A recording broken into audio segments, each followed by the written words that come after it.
Deep philosophical voice, warm and empathetic, calm, authoritative tone, contemplative pacing, emotionally intelligent. This is a narrative about women choosing to live alone and reframing independence. Must deliver philosophical depth, empathy, reassurance, and empowerment with genuine feeling. There's a moment that doesn't get talked about very often. A woman comes home after work. She unlocks her front door. The apartment is quiet. No one is waiting for her. No one asks where she's been. No one leaves dishes in the sink. No one complains about how late she got home. She puts her keys down, makes herself dinner, turns on some music, sits by the window with a cup of tea.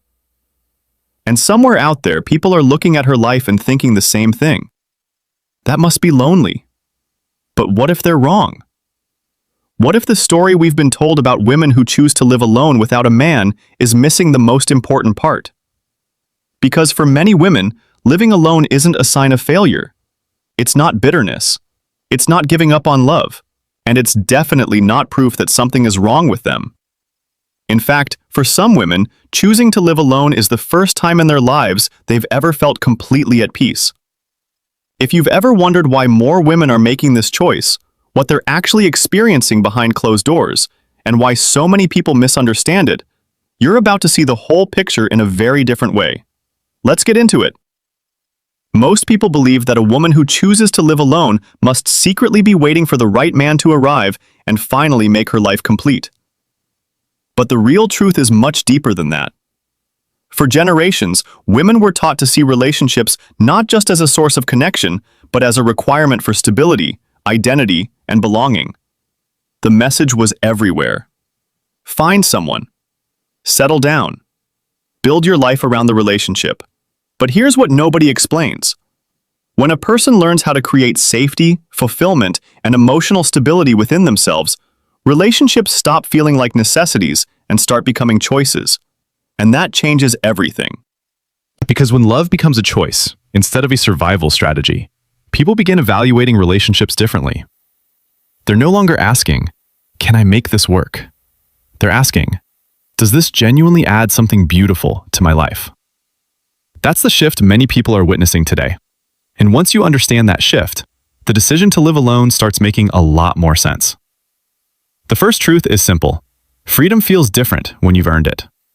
Most people assume living alone is primarily about independence. But for many women, it's about something deeper. It's about finally hearing their own thoughts. For years, many women have spent enormous amounts of emotional energy adapting to other people's needs, moods, expectations, and preferences. Their nervous systems become trained to monitor everyone else first. How does he feel? What does he need? Is everyone okay? And beneath the surface, that constant monitoring can become exhausting. Here's the part no one talks about. When she lives alone, the background noise disappears. The emotional labor quiets down. She no longer feels responsible for managing another adult's emotional world every day. Imagine the difference. Instead of thinking, "Will this upset him if I stay out late?" she thinks, "What do I actually want to do tonight?" Instead of negotiating every decision, she simply makes one. And when you do that long enough, something powerful happens. You stop feeling like a supporting character in your own life and start feeling like the author of it. The second truth is that peace becomes addictive. Not excitement, not drama, not constant attention. Peace. Most people in relationships assume happiness comes from having someone beside you. But many women discover that happiness also comes from not carrying unnecessary tension. And here's what changes everything. Once someone experiences genuine emotional peace, they become much less willing to trade it away. Not for attention, not for chemistry, not for potential. Her nervous system begins asking a different question. Not, do I like him, but how do I feel when I'm around him? That's a completely different standard. Picture two scenarios. A man enters her life and constantly creates uncertainty, mixed signals, emotional inconsistency, stress, confusion. Or another man enters her life and brings calm, reliability, and emotional presence. Her brain quietly registers, "I don't have to brace myself around this person." That's the difference.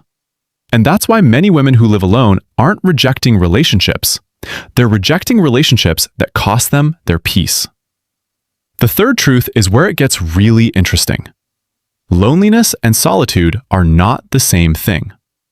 Most couples never figure this out. People often assume being alone automatically creates loneliness. But loneliness isn't about physical presence. It's about emotional disconnection. You can sleep beside someone every night and still feel completely alone. You probably know someone who has. Maybe you've been that person.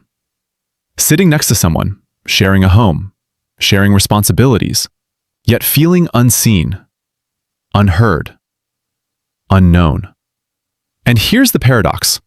Many women discover they feel less lonely living alone than they did in relationships that lacked emotional intimacy. Not because isolation feels good, but because pretending feels worse. Not because they hate connection. Not because they fear commitment. Not because they've stopped believing in love, but because authentic solitude often feels healthier than performative companionship. That's a truth many people struggle to accept. The fourth truth is that standards rise after healing. Most people think women become too picky, but the real story is usually much different. When someone spends time alone, learning themselves, understanding their patterns, and healing old wounds, they stop confusing attraction with compatibility. That's a huge shift. Before healing, attention can feel like love. After healing, emotional availability feels like love. Before healing, chemistry might be enough. After healing, consistency matters. Before healing, being chosen feels exciting. After healing, choosing wisely feels more important. Imagine a conversation. One man says, "You're asking for too much."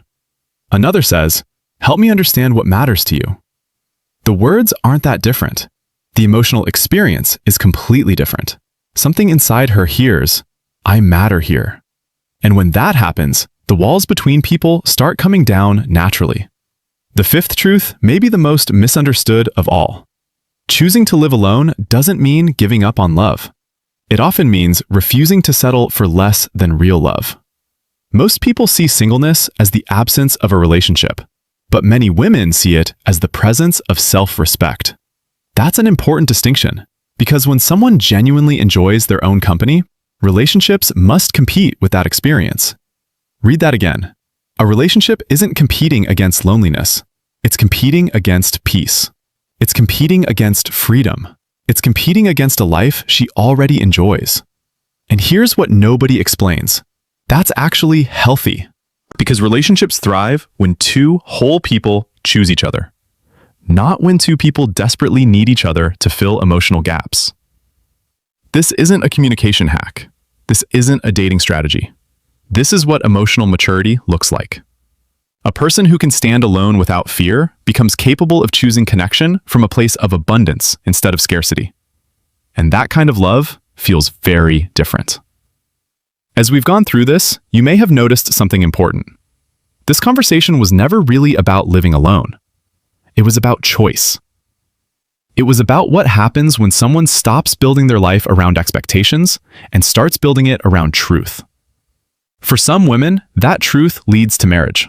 For others, it leads to years of happily living alone.